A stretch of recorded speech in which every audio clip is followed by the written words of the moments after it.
মুর্শিদাবাদের রামনবমীর মিছিলকে কেন্দ্র করে অশান্তির ছবি। রাজ্যপালের কাছে এবার এনআইএ তদন্তের আর্জি জানালেন বিরোধী দলনেতা শুভেন্দু অধিকারী। আপনাদেরকে আরো একবার জানিয়ে রাখবো, মুর্শিদাবাদের ঘটনা, মুর্শিদাবাদের রামনবমীর মিছিলকে কেন্দ্র করে উত্তেজনার ঘটনা, এবং সেই ঘটনাতেই এবার রাজ্যপালের কাছে এনআইএ তদন্তের আর্জি জানালেন বিরোধী দলনেতা শুভেন্দু অধিকারী। রাজ্যকে এনআইএ তদন্তের সুপারিশ করুন রাজ্যপাল। পারমিশন নেওয়া মিছিলে যেভাবে ইট বর্ষণ হয়েছে, পুলিশ কর্মীরাও আহত হয়েছে।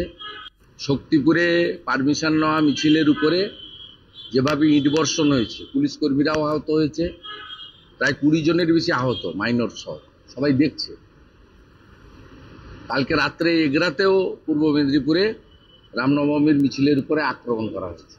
এর জন্য দায়ী মমতা ব্যানার্জি। আমি সকালেই, কাল রাত্রেই 12টার মধ্যেই গভর্নর সাহেবকে মেল করেছি যে আপনি এই দুটো জায়গা ভিজিট করুন এবং এনআইএ তদন্তের জন্য সরকারকে অ্যাডভাইস করুন। তো গত বছরের মতো এই বিষয় নিয়ে প্রয়োজন হলে জনস্বার্থের মামলা বিরোধী দলনেতা করতে বাধ্য হবে। গতবারে করেছিলাম বলে ডালখোলা, রিসড়া এবং শিবপুরে এবারে দাঁড় করিয়ে সব প্রসেশন পাস করিয়েছে।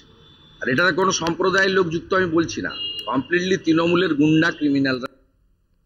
আপনারা শুনলেন বিরোধী দলনেতা শুভেন্দু অধিকারী, তিনি ঠিক কি বলেছেন আমরা এই নিয়ে কথা বলবো, বিস্তারিত জানবো। সুমন শিকদার টেলিফোনে রয়েছেন প্রতিনিধি। সুমন, মুর্শিদাবাদের সেখানে রামনবমীর মিছিলকে কেন্দ্র করে যে উত্তপ্ত পরিস্থিতির সৃষ্টি হয়, সেই ঘটনাতে এবার এনআইএ তদন্তের আর্জি জানাচ্ছেন শুভেন্দু অধিকারী। কি বলেছেন তিনি? আর একদম দেখো, কলকাতা বিমানবন্দর দাঁড়িয়ে রাজ্যের বিরোধী দলনেতা শুভেন্দু অধিকারী তিনি দাবি করেন যে রাজ্যের যে গতকালের যে ঘটনা, যে শক্তিপুরে তুমি জানো যে মিছিলে ইট বর্ষণ হয়েছিল, এমনকি তিনি দাবি করেন যে পূর্ব মেদিনীপুরের এগরাতেও মিছিলে হামলা করা হয়েছে। এই ঘটনার দায়ী তিনি রাজ্যের মুখ্যমন্ত্রীকে বলেন, এবং তিনি গতকাল রাত্রেই কিন্তু রাজ্যপালকে পুরো বিষয়টা মেল করে জানান, এমনটাই তিনি বলেন। এছাড়াও এই যে জায়গাগুলো সংঘর্ষের মতো ঘটনা ঘটেছে, সেই জায়গাগুলোতে রাজ্যপাল অবিলম্বে যেন যান এবং যাতে ভিজিট করেন, এবং ভিজিট করার পর তিনি যেন রাজ্যকে অ্যাডভাইস করেন বা পরামর্শ দেন যে এনআইএ তদন্তের জন্য। তিনি কিন্তু জানান যে রাজ্যপালকে যে মেল করা হয়েছে, গতকাল তিনি রাজ্যপালকে যে মেল করেছেন, সেই মেলে কিন্তু এনআইএ তদন্তের তিনি কথা জানিয়েছেন যে রাজ্যপাল যাতে ভিজিট করে এনআইএ তদন্তের জন্য রাজ্যকে অ্যাডভাইস করেন। এছাড়াও কিন্তু তিনি বলেন যে যদি না শোনে তাহলে কিন্তু আমি হাইকোর্টের দ্বারস্থ হব এবং জনস্বার্থ মামলা করব, এমনটাই বলতে শোনা গেল রাজ্যের বিরোধী দলনেতা শুভেন্দু অধিকারীকে। ধন্যবাদ তোমায়। আমাদের সঙ্গে টেলিফোনে ছিলেন প্রতিনিধি সুমন শিকদার। আপনাদেরকে আরেকবার জানিয়ে রাখবো, আপনারা জানেন যে মুর্শিদাবাদের রেজিনগরে সেখানে এই রামনবমীর মিছিলকে কেন্দ্র করে অশান্তির পরিস্থিতির সৃষ্টি হয়। দুপক্ষের মধ্যে সংঘর্ষে বেশ কয়েকজন আহত হন। সেই ঘটনাতেই এবার রাজ্যপালের কাছে এনআইএ তদন্তের আর্জি জানিয়েছেন বিরোধী দলনেতা। কি বলেছেন তিনি শোনাবো।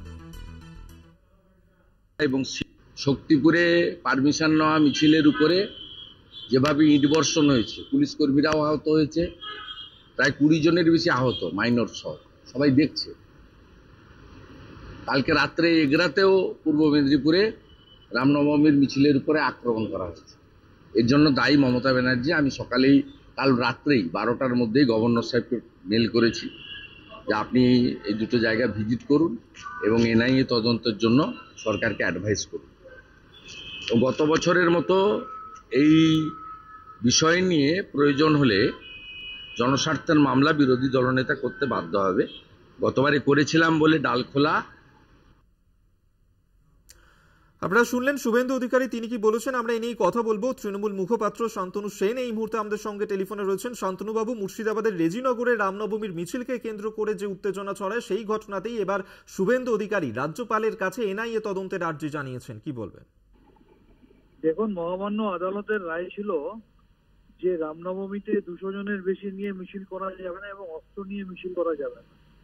তার সত্ত্বেও কালকে আমরা দেখলাম বিভিন্ন জায়গায় বিজেপির নেতারা, এমনকি প্রার্থীরা, উদাহরণস্বরূপ দিলীপ ঘোষ, উদাহরণস্বরূপ প্রাক্তন আইপিএস অফিসার যিনি বিজেপির প্রার্থী, তারা প্রকাশ্যে অস্ত্র হাতে মিছিল করলেন, অস্ত্রের ঝঞ্ঝনানির মধ্যে দিয়ে মানুষকে ভয় দেখালেন।